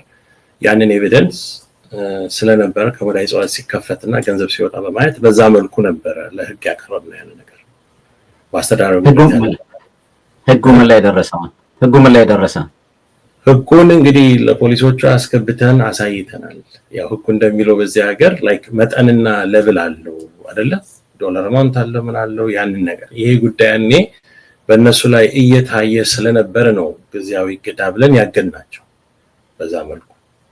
ይሄ ግን ከድምጹ በፊት ነው በኋላ ነው? ይሄ ከድምጹ በኋላ ነው። ወደ 2024 ላይ ነው ይሄኛው የሆነው። ድምጹ መቼ ነው የወጣው? ድምጹ ያው አሁን እንደገና ተነስቶ የመጣው ወደ 2000 የዛሬ ዓመት ማለት ይቻላል። አንድ ዓመት ሚድ አካባቢ ማለት ይቻላል። ያኔ ነው እዚህ ከነሱ ከነዚህ ማህበረተኞች ጋር እንደዚህ ወጣው ያኔ ነው። ኦክቶበር ወደ ሴፕቴምበር ኦክቶበር አካባቢ ላይ ነው ድምጹ። የዛሬ ዓመት ማለት ነው? ኦልሞስት የዛሬ ዓመት። ግን ድምጹም ከወጣ በኋላ ግን ያው የንሳ ልጆቻቸው ሄደው ካናገሯቸው የዛኑ ወቅት ነው ወይስ ከጊዜ በኋላ ነው? that's why ያኛው የዚህ እንትኑ የሙዳየ ምጽዋቱና እንትን የተባለው ቀደም ያለ ነው። ጃንዋሪ ላይ ነበር የዛ ዓመት ላይ። የንሳ ልጆቻቸው ያደረጉት ወደ ሴፕቴምበር ኦክቶበር ላይ ነው ድምጹ እንደወጣ ያነጋገሯቸውና የጀመረው ነገር። ስለዚህ እስካሁን በነበረው ጋፕ ውስጥ ምንድን ነበር ታዲያ? እናንተ በማመልከቻ ላይ ስለነበራችሁ ነው? ያው አቤቱታ እያቀረብ ነበር። ሰባ ጉባኤ ላይም እያነጋገርናቸው ነበር ባለው ነገር ማለት ነው። ከዛ በኋላ ነው ይሄ ነገር ቆይቶ ወደ ሴፕቴምበር ኦክቶበር ላይ እንደገና የተነሳ የመጣው ማለት ነው። ከዛ በኋላ ያው ስብሰባ አድርገናል፣ ወረዳ ጋር ሄደናል፣ እንደዚህ እያለ በዛ ሄዷል ማለት ነው። ስለዚህ ግልጽ ለማድረግ ይሄም ቢሆን እናንተ ከበላይ አካል መልስ እስከምታገኙ ድረስ በአገልግሎታቸው ያገለግሉ ነበር። መልካም እንግዲህ ይህ ከሆነ ዘንዳ ዋናው አሁን እሳቸው ወደ ህግ ከሄደበት ጊዜ አንስቶ በተለይ ያው በቪዲዮ የተጨበጠና የታየ ነገር መጣ። ከዛም በኋላም እንደገና ነገሮቹ እየተባባሱ መጡ። እሳቸውም ወደ ኋላ ሄደው እንደዚህ ነው ብለው መሳብ ጀመሩ። በዚህ ማዕከል ውስጥ እንግዲህ በነበረው ሂደት ውስጥ የሀገረ ስብከቱን ውሳኔ እየተጠባበቃችሁ ባላችሁበት ሁኔታ የተገባላችሁን ተስፋና የተነገራችሁን ቃል ሳይፈጸም ሀገረ ስብከቱ ደግሞ ለእሳቸው ሙሉ ባለሙሉ መብት ይመለሱ ብሎ ከወሰነ በኋላ ቤተክርስቲያኑን ቁልፍ ስለተቀየረ ሰብረው ሲገቡ ከዛ ፖሊስ መጣ። በዛ መንገድ ከቤተክርስቲያን እንዲታገዱ ሆነ ነው። ትክክል። የንስሐ ልጆቻቸው ቤተክርስቲያን ውስጥ ሲያስተዳድሩ የነበሩ ሰዎች ይህን ነገር ሲሰሙ ምን ያህል ልብ ይሰማልና በአንድም በሌላም ቤተክርስቲያናችን ላይ እየደረሰ ያለው ስብራት በተለይ በምዕመኑ ላይ እጅግ በጣም ከባድ ነው። እውነት እግዚአብሔር የሚያውቀው በጣም ከባድ ነው። ማናችንም ብንሆን የእግዚአብሔር ምሕረት ከእኛ ጋር ስላለ እናገለግላለን እንጂ ማናችንም የኃጢአት እንቅፋት መጥቶን ያልተንገላገደ ማናችንም ሰዎች የለንም። ግን እንደዚህ አይነት ነገሮች ወጥተው ሲወጡ ነገሮቹን በልባት መስጠት የሚችልበት በተለይ ባለድርሻ አካላቱ ትልቁን ድርሻ መውሰድ አለበት ብዬ እኔም አምናለሁ በግሌ። በአንጻራዊ ግን አሁን እናንተ ያላችሁበት ሁኔታ ምናልባት ይህንን ድምጽ ለሚሰማ አሁንም ሀገረ ስብከቱን በተመለከተ ሊሆን ይችላል፣ እንዲሁም እንደገና ደግሞ አሁን የህዝቡ ጥያቄ እውነት ይውጣልን እያለ ያመጣ ያለበት ሂደት በጣም በርካታ ሰዎች ደውለውልኝ እውነት ይውጣ ያለው አሉ። አትሴም ታይም ደግሞ ውሸትም ነው ብለው ደግሞ የተናገሩ ሰዎች ሊኖሩ ይችላሉ። እነዚህንም ሰዎች ለማቅረብ እኔ ዝግጁ ነኝ። በነገራችን ላይ በስልክ ያናገሩኝን ሰዎች በሚዲያ መቅረብ እንደሚችሉ ነግሬያቸዋለሁ። ይሄ ነገር ትክክል አይደለም የሚለው ግን አሁን የእናንተ ዋናው መሰረታዊ ዓላማችሁ ምንድን ነው? አገረ ስብከቱ ምን እንዲያደርግላችሁ ነው? ህዝቡስ ምን እንዲያውቅ ነው የምትፈልጉት? ምክንያቱም ነገ ጠዋት አሁንም ምክንያቱም እዛ ቤተክርስቲያን ላይ ያሉ ምዕመናን አሉ። ለዛ ቤተክርስቲያን ገንዘባቸውን፣ እውቀታቸውን፣ ጉልበታቸውን፣ ጊዜያቸውን ጭምር ሰጥተው እድሜያቸውን ሙሉ ማለት ነው ርቀት ከምንሄድ ልጆቻችን ይቆርቡበታል ብለው ተስፋ አድርገው ያሉበት ምክንያቱም እዚህ ሀገር ላይ ቤተክርስቲያን ሲመሰረት በማንኛውም መንገድ ስንሄድ በአጥቢያችን ላይ ሩቅ ሳንሄድ በቃ የኔ ብለን የኔነት ስሜት ተሰምቶን የምንሄድበት ቤተክርስቲያን ነው። እንደሚታወቀው ሁሉም ስታይ አሜሪካ ውስጥ እጅግ በጣም ፈታኝ የሆነበትን መንገድ ነው የምናየው። ምክንያቱም ከኢትዮጵያ የመጣ ሰው ሊከብደው ይችላል ይህን ነገር ሲሰማ ሲያይ ሲመለከት ማለት ነው። ግን አይምሮንና ልባችን እንዲያርፍልን ልጆቻችን እንዲቆርቡበት የባለቤትነት ስሜት እንዳይሰማን ባይተዋር እንዳይሆኑ ልጆቻችን እኛም ባይተዋር እንዳንሆን ብለን እስከ መጨረሻው ድረስ ዋጋ የከፈልንባቸው ቤተክርስቲያኖች አሉ። አሁን እናንተ እዚህ ያላችሁት እንዳላችሁ ሆኖ በየአጥቢያው ላይ እንዲህ አይነት ሰዎች አሉ። የቆሰሉም ሰዎች አሉ፣ የደሙም ሰዎች አሉ፣ ስብራትም የገጠማቸው ሰዎች አሉ። ስብራታቸውንም ችለው ደግሞ እስካሁን ድረስ አለቅም ብለው ያሉ ሰዎች አሉ። የዛ ህዝብ ዕጣ ፈንታ ምንድን ነው? እናንተስ አሁን ፍላጎት ዓላማው ምንድን ነው? ለምሳሌ ምንድን ነው የምትፈልጉት? ይሄንን እስኪ አንድ በአንድ ሁላችሁም ከፍቅርተ ልጀምር እስካሁን ስላልተናገረች። እሺ እግዚአብሔር ይስጥልኝ። ልክ ነው። በጣም ከሀገረ ስብከቱ የመጣው ደብዳቤ በጣም በቤተክርስቲያናችን ላይ በጣም ጉዳት አድርሷል። ይህን እዚህ ደረጃ እንዲደርስ ብዬ የማስበው እዚህ ቤተክርስቲያን እስከ መሰበር ድረስ ያደረሰውን ብዬ የማስበው የሀገረ ስብከቱ ደብዳቤ ነው። እኔ በጣም ነው ያዘንኩት። ምክንያቱም በጣም አናግረው ነበረ። በዙም ስብሰባ አድርገን ነበር ከሀገረ ስብከቱ ጋር። በጣም ቃል ገብተውልን ነበር። ጸሐፊውም ሁሉም የቃል የገቡልን ነገር አይደለም የተደረገው። እኛ የምንጠብቀው እኛን አናግረው ቀስን አናግረው ከዛ ደግሞ ህዝቡን በጣም ህዝቡ ጀርባና ሆዶናል እና በጣም ተቃቅሯል ሰው። እንደዚህ ሆኖ ቤተክርስቲያንስ እንዴት ይመጣል? እንዴት ነው የሚቆረበው? እንዴት እንደዚህ አይነት ነገር እያለ እንዴት ነው ቤተክርስቲያን የሚመጣው እያለ ብዙ ሰው ቤተክርስቲያኑን ያለ መምጣት ደርሷል። እና ያን እኛ የምንጠብቀው የነበረው ከነሱ የምንጠብቀው የነበረው በቃ ነገሮችን እኛ ቃል እንደገቡልን መተው እንደሚያናግሩን በማላችን የተፈጠረውን አለመግባባት ቅራኔ እሱን ሁሉ ህዝቡን አናግረው መተው ለህዝቡ ትምህርት ሰጥተው ይቅር አባብለው ያን ነበር እኛ የምንጠብቀው የነበረው። ህዝቡም የሚጠብቀው የሀገር ስብከቱን መልስ የምንጠብቀው እሱን ነበር የምንጠብቀው። ግን ያ አልሆነም። እኛ ብዙ ጊዜ ደውለናል፣ ብዙ ቴክስት አድርገናል። መቼ ነው የምታችሁ ህዝቡን የምታናግሩት? ምክንያቱም ቃል የገቡልን ከመምጣታችን በፊት ደውለን ህዝቡን እንድታዘጋጁ እናረጋለን ብለው እኛ እሱን ነበር የምንጠብቀው። ነገ ደውለው መቼ ነው ህዝቡን የምንሰበሰበው የሚለውን ነበር የምንጠብቀው እና መቼ ነው ቴክስት አድርገን ደብዳቤ ጽፈናል እና ምንም ነገር ከኛ ጋር ኮሙኒኬት አያደርጉም ነበር። እኔ በጣም ነው ያዘንኩት። ምክንያቱም በቤተክርስቲያን ላይ በጣም ትልቅ ጉዳት የደረሰው በሀገረ ስብከቱ ደብዳቤ ነው የደረሰው። እዚህ ደረጃ የደረሰበት የነሱ ደብዳቤ ያን መጽሐፍ ነው። እንዳሉት መተው ቢሆን ኖሮ ይሄ ሁሉ ነገር አይፈጠርም ብዬ አስባለሁና አሁንም እኔ ሀገረ ስብከቱን ቃል እንደገቡት ትልቅ ደረጃ ቤተክርስቲያኗ ትልቅ አሁን ሰው ምንድነው የሚለው እኛን የሚወቅሰው የሀገረ ስብከቱን መልስ አልተቀበላችሁም፣ እንዴት የሀገረ ስብከት አትቀበሉም፣ እንዴት የጳጳስን መልስ አትቀበሉም? እኛ መቀበልና ለመቀበል አይደለም ጥያቄው ትክክለኛ ፍርድ ተሰጥቷል ወይ ነው እንጂ የሀገረ ስብከቱን አንቀበልም ሳይሆን የተሰጠን ፍርድ ትክክል አይደለም፣ አግባብ አይደለም፣ ከእውነት የራቀ ነው። እሱን ነው እኛ ጥያቄያችን እንጂ ሀገረ ስብከቱን አለመቀበልና መቀበል አይደለም። እና ሀገረ ስብከቱ እንደገና ደብዳቤውን አይቶ መልስ የሚሰጥበትን እሱን መጠየቅ እንፈልገው። ይሄ ጉዳይ ከእንደገና እንዲታይልን ምክንያቱም ቤተክርስቲያን በእነሱ ደብዳቤ በጣም ትልቅ ጉዳት ደርሶባታል። ህዝቡም ተከፋፍሏል እና ይሄ ነገር እንዲታይልን ነው የምጠይቀው። በተጨማሪ በቤተክርስቲያን ላይ ይሄ ብቻ አይደለም። አሁን በየቦታው እየተወራው ያለው ተሐድሶ መናፍቃን እየተባለ ነው። ይሄ በጣም ዳሜጅ የሚያደርግ ነው። ይሄ የሆነው በእነሱ እውነት ሳይዙ እውነትን ሳይመረኮዙ በጻፉት ኢሞሽናል በሆነ ደብዳቤ ነው። እውነቴን ነው። አባትን ያህል ነገር እንግዲህ ይሄ እኮ ሊቀ ጳጳስ ማለት እኮ አንድ ሀገር ማስተዳደር ማለት ነው። ቤተክርስቲያን ነው መቅደምም ያለባት ሰው አይደለም። ቤተክርስቲያንን ማስቀደም ነበረባቸው።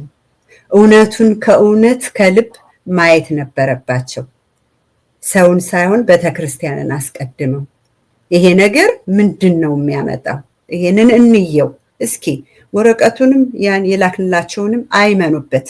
እኛን ቁጭ አድርገው ምንድነው ይሄ እሳቸው ለመሆናቸው ምን መረጃ አላችሁ ብለው በቁም ነገር እንኳን አላናገሩንም።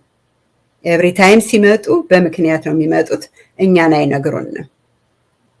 ጭራሽ ምንም ሪስፔክት የላቸውም ለሰበካ ጉባኤው፣ ጭራሽ ሪስፔክት የላቸውም። ይሄ አጅሳሩን ጌሬት እኛ ራይት ነው መድኃኒዓለም በሚያውቀው ሃይማኖትህን ቻሌንጅ የምታረግበት ሰዓት ላይ ነው ያለነው። ወደዚህ እንዴት ነው ክርስትና ማለት ምንድን ነው? እግዚአብሔር ነው የሚቀድመው ወይስ ሰው ነው? ዝምድና ነው የሚቀድመው ወይስ እግዚአብሔር ነው የምንልበት ሰዓት ነው የደረስነው። እኔ በበኩሌ በጣም እየተፈተንኩ ነው። የሚደረገው ነገር በሙሉ ትክክል ያልሆነ ነገር ነው። አባት ልጁን ይሰበስባል እንጂ ልጆቹን አይበትንም በምንም አይነት ተአምር። ያደረጉት ነገር ቤተክርስቲያን አትፈርስም፣ ቤተክርስቲያን ዘላለማዊ ናት። ምዕመናኑ ግን ይበተናል። እኛ ስንባል ደግሞ ሰው ስንባል ደካሞች ነን።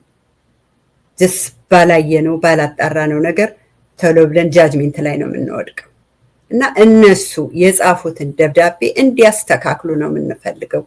ቤተክርስቲያኗ እንደ ድሮዋ የፍቅር ቤት ናት፣ የሰላም ቤት ናት። ቤቷን፣ ፍቅሯን፣ ሰላሟን እንዲመልሱ ነው የምንፈልገው።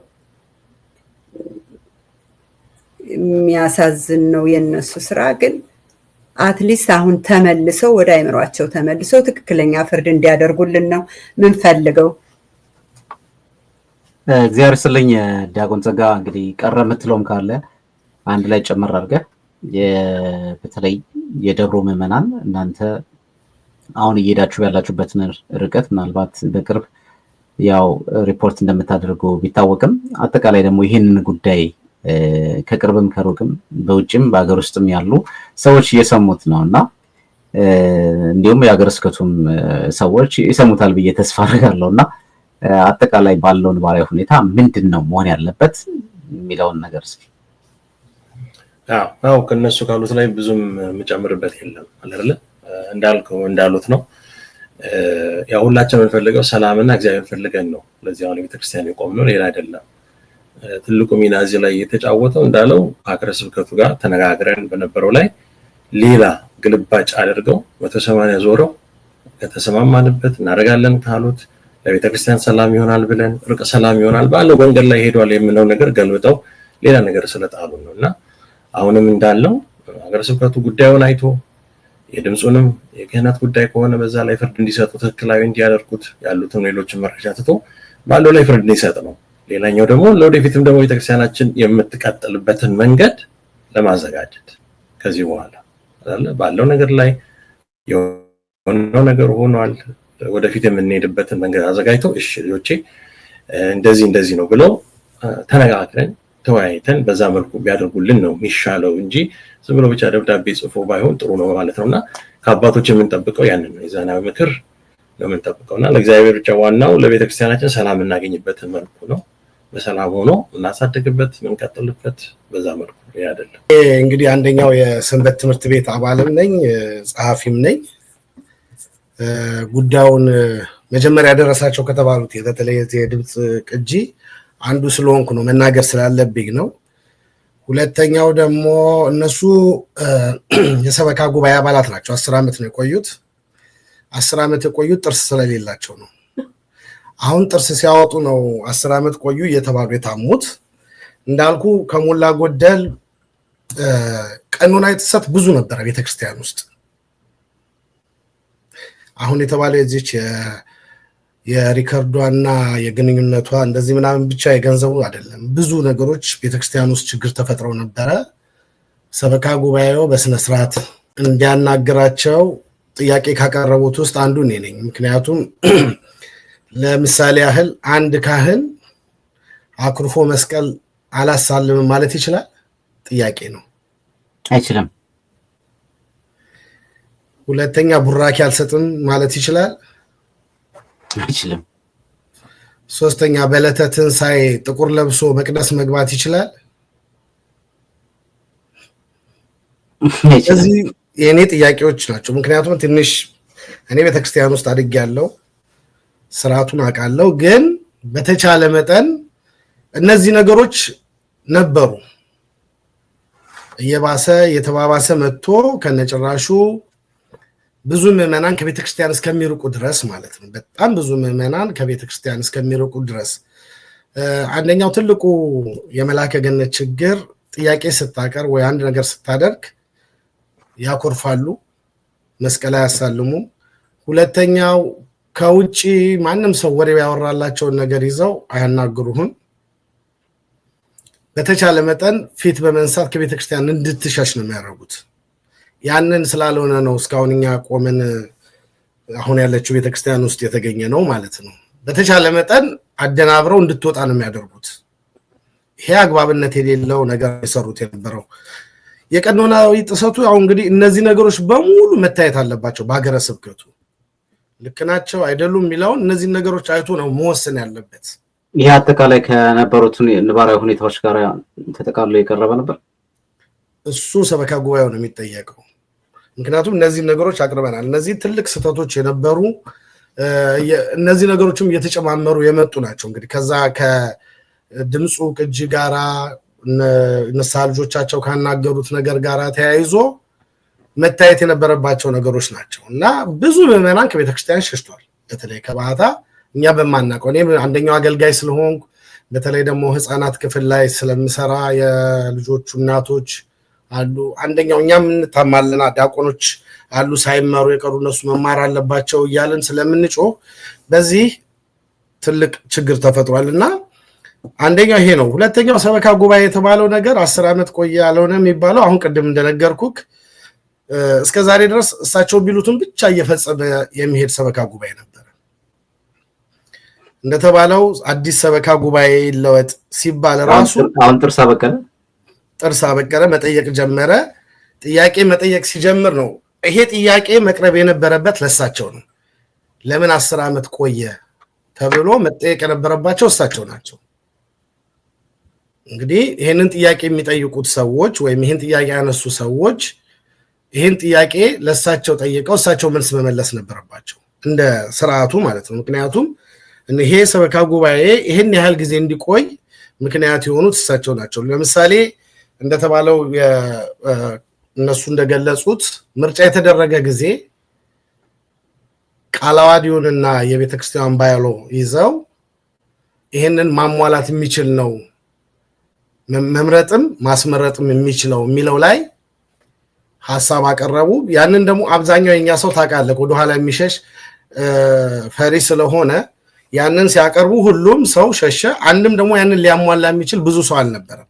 እንደተባለው 2 ዓመት ቢያንስ የሚለው ነገር ሊያሟላ ስላልነበረ እዛው ራሳቸው ናቸው ያጸደቋቸው።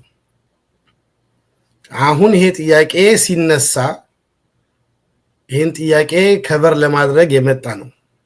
ይሄን ጥያቄ የሚጠይቁት ሰዎች የቤተክርስቲያኗም ልጆች ሆኑ ከቤተክርስቲያን ቅናትም ይሁን እሳቸውንም ለማዳን ይሁን በነገራችን ላይ እኛ በተቻለ መጠን ይሄ ነገር እዚህ ከመድረሱ በፊት ከሳቸው ጋራ በሰላማዊ መንገድ ነገሩ እንዲያልቅ በመንፈሳዊ አባትነትና በልጅነት እንዲሄድ ነበር ትልቅ ትግል እያደረግን ያለ ነው። እሳቸው ናቸው አደባባይ ይዘውት የወጡት። እንዴት ከሸፈ? አንደኛው ትህትና የጎደለው አገልግሎት ስለነበረ፣ ሁለተኛ በትዕቢት ነበር የሚያናገሩት። እውነቱን እናገር ከተባለ ማለት ነው። አንድ ካህን እንደውም በፍታ ነገስቱ እኮ ቁጡ አይሁን የሚማታ አይሁን ነው የሚሉት። እሳቸው የሚቆጡ የሚማቱ እንግዲህ ዙሪያቸውን ያለውን ሰው በጠይቅ ይሄ ነው። በትዕግስትና በትህትና ማለት ምዕመናንን ነው የሚማቱት? ኖ ማለት ብዙ ነገሮች አሉ እዛ ቤተክርስቲያን ውስጥ ያሉ የሚቆጧቸው ነገሮች ምዕመናን እስከሚታዘቡ ድረስ ማለት ነው። ምዕመናን እስከሚታዘቡ ድረስ የሚያደርጓቸው ነገሮች አሉ። ሰበካ ጉባኤው አሁን እንዳልኩክ ይሄን ጥያቄ ይዞ ሲመጣ የመለሱላቸው መልስን የመጀመሪያው ሌላ ነበር። አሁን ሁለተኛው ገፍተው ሲመጡ ነው ቀርበው በወረዳው ጸሐፊ በኩል በመጋቢ ሚኒስትሩ በኩል ነው ቀርበው ማውራት የፈለጉት እንጂ መጀመሪያ ላይ ምን ታመጣላችሁ አይነት አካሄድ ነበር የሄዱት። ሶስተኛው ጉዳዩ በመንፈሳዊ መንገድ ይፈታ ተብሎ ረጋ ተብሎ እሳቸው ማቅረብ የተባሉት መረጃ ይዘው ሱባኤ ስለነበር የዋናው ጾም ሱባኤ ስለነበረ ሁሉ ነገር እንደው በሚስጥር ተደርጎ ሰው ሳይታወቅ ሰላሙ ሳይረበሽ ይሁን ተብሎ ነገሩን ሰበካ ጉባኤውና እሳቸው እና የወረዳው ጸሐፊ ይዘውት ነበር። እሳቸው ናቸው መቅደስ ላይ ወጥተው ገንዘብ ጉዳይ ሳነሳባቸው ከቤተ ክርስቲያን ከነ ልጆች ነቅለን እንጥላለን ብለው እስከመናገርና ህዝቡ እንዲታወቅ ያደረጉት።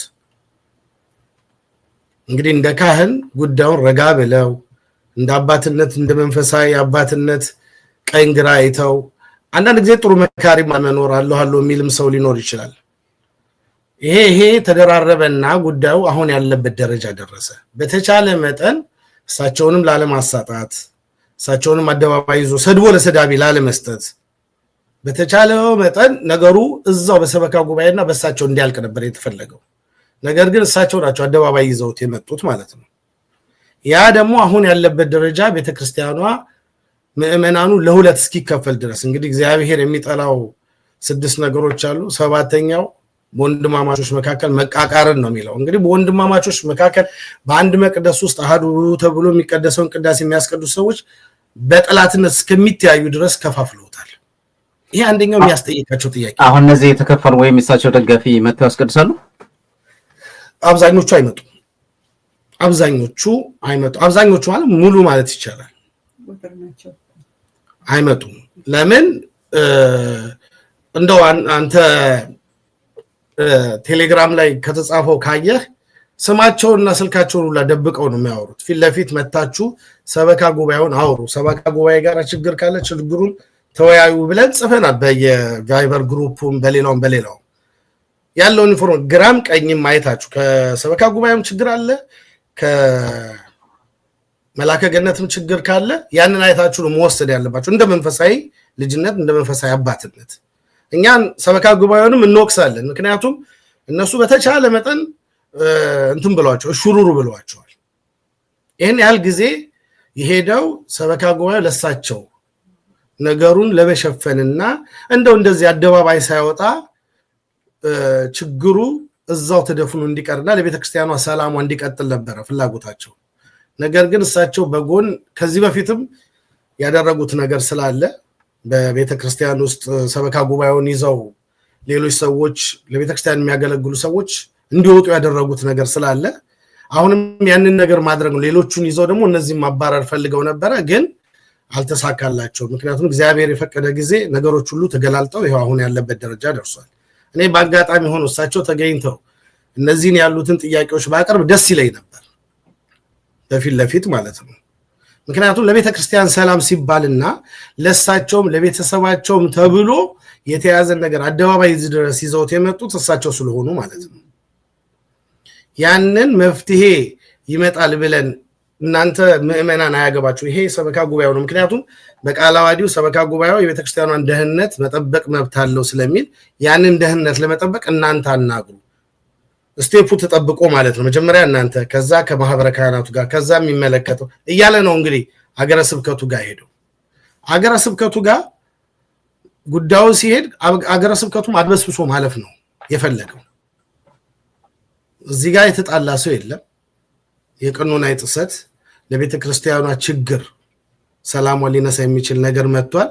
ስለዚህ ይሄንን እስቲ ቀኖና ጥሰትም ከሆነ በምን መልኩ መፈታት አለበት፣ አስተዳደራዊ ችግርም ከሆነ እንዴት መፈታት አለበት ብሎ መመርመርና ማየት የነበረበት ሀገረ ስብከቱ ነበረ። ነገር ግን ቆሞስ አባ ምህረት ብፁዕ አባታችን አቡነ ሳዊሮስ እና የእሳቸው ጸሐፊ መጥተው ነገሩ ተደፋፍኖ ዝም ብሎ የእርቅ በግድ ሰበካ ጉባኤውን በግድ በኃይል በጉልበት ማሳመንና ነገሩን ደፋፍኖ ማለፍ ነው። እሳቸው ደግሞ አሁንም ፊት ለፊት ነው መናገር እንደምንም እግሬ እዛ ቤተክርስቲያን ይግባ እንጂ በደንብ ቦታውን ሊያዝ እንጂ መንቅየም ነው ምጥላቸው እያሉ ነበር የሚያወሩት። ከአንድ መንፈሳዊ አባት ማይጠበቅ እኛ ለእሳቸው ነገሩን ደፋፍነን ችግር ውስጥ ሳይገቡ ብለን ነው እየተሄደ የነበረው። እሳቸው ግን እግሬ ትግባ እንጂ መነቃቀይ የነበረ ምጥላቸው ነበር የሚሉት። ሰበካ ጉባኤው ደግሞ ይሄንን ተጽዕኖ አድርገውና አባ ምህረት ጓደኛ ማቾችም ስለሆነ ይሄ ጓደኝነት የምናምን ስራ ነው አንዳንድ ጊዜ በጣም የሚያሳዝነኝ እኔ አንተም ፕሮግራም እከታተላለሁ የቤተክርስቲያን ጉዳይ ስለሆነ ነው ፊት ለፊት መጥቼ የምናገረው ያንን ነገር ደፋፍነው ለማለፍ በሽምግልና ነበር ሄዱት አይደለም ጉዳዩ የምእመናን ነው ምእመናኑ የጠየቀው ጥያቄ አለ ቀኖናዊ ጥሰትም አለ አስተዳደራዊ ጥሰትም አለ አስተዳደራዊ ጥሰት እንዳልኩ ከዚህ ከቀኖናዊ ጋር ይሄዳል ይሄ ማኩረፍ መስቀል አለማሳለም ምእመናንን መገለማመጥ እነዚህ ነገሮች አላስፈላጊ የሆኑ ነገሮች ብዙ ነገሮች አሉ እኔ ኃጢያታቸውን ለማብዛት አይደለም ማንኛውም ምእመን ወጥቶ እዛ የሚመጣ ሰው የሚያየው የሚናገረው የሸሹትም የሚናገሩ ስለሆነ ነው ማውራው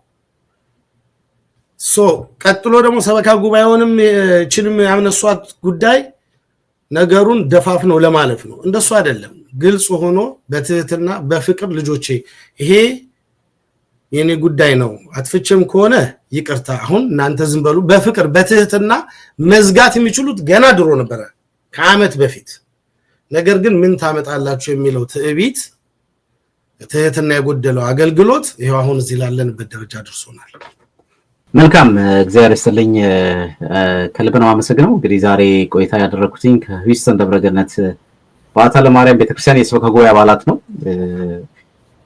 ዲያቆን ጸጋ ሂሳብ ሹም ነው እንደዚሁም ደግሞ ክብርነሽ ረዳት ገንዘቢያሽ ፍቅርታ ያየለ እንደዚሁ ደግሞ ሰማ አባላት ምናልባት ይሄ ዛሬ የቀረበው ነገር ወይም ከነሱ ጋር ያቀረበው ነገር ትክክል አይደለም የሚል አካል ካለ በማንኛውም ሰዓት በየትኛውም ጊዜ ሪቻውት አድርገውን ሚዲያችን ክፍት መሆኑን ለማሳረግ እወዳለሁ በየትኛውም መንገድ ግን ትልቁ ነገር አንድ መሪ ወይም ደግሞ አንድ ኃላፊ ማየት ያለበት ግራና ቀኙን አይቶ ተመልክቶ በተለይ ህዝብን ምእመኑ እንዳይበተን አሊያም ደግሞ ቤተክርስቲያኒቷ ላይ የደረሰው ፈተና ትኩረት ሰጥቶ ሁኔታዎችን ግራና ቀኝ ተመልክቶ እውነተኛ ልባት መስጠቱ ተገቢ ነው ብዬ ነው ማስበው እንዲህ አይነት ነገሮች አለ መሆናቸው ምናልባት ከዚህ ቀደም በነበረው ችግር ያው ምን እንደተከሰተ ያየን እየተመለከትን ያለ ነውና አሁንም ሀገረ ስብከቱ ጉዳዮችን ማጤን መቻል አለበት በሚል እኔም በአጽንኦት ለመናገር ወዳለሁ ይሄንንም ደግሞ ምናልባት እዚህ ውስጥ ዛሬ በተነጋገርነው መሰረት ትክክል አይደለም የሚል አካል ካለ ሚዲያችን ለማቅረብ ዝግጁ መሆኑን ለማሳሰብ ወዳለሁ እናንተም ጊዜያችሁን ሰውታችሁ ዛሬ አብራችሁን እስከ ፍጻሜ ድረስ እንግዲህ ባለው ነባራዊ ሁኔታውን ግልጽ ለማድረግ በተለይ ምንድነው ተፈጠረ የተባለውን ነገር ለህዝብም ሆነ አጠቃላይ ለባድርሻ አካላቱም ለማሳወቅ ያደረጋችሁትን ግልጽነት ከልብ አመሰግናለሁ ጊዜያችሁን ሰውታችሁ ደግሞ ይሄንንም ፕሮግራም እንድናዘጋጅ ወይም እንዳዘጋጅ በጠይቃችሁ መሰረት እናንተ ፈቃደኛ በመሆናችሁ እኔም ፈቃደኛ በመሆኔ ያው ይሄንን ፕሮግራም አዘጋጅተናል ለጊዜያችሁ ግን እኔም አመሰግናለሁ ከልብ ለማለት እወዳለሁ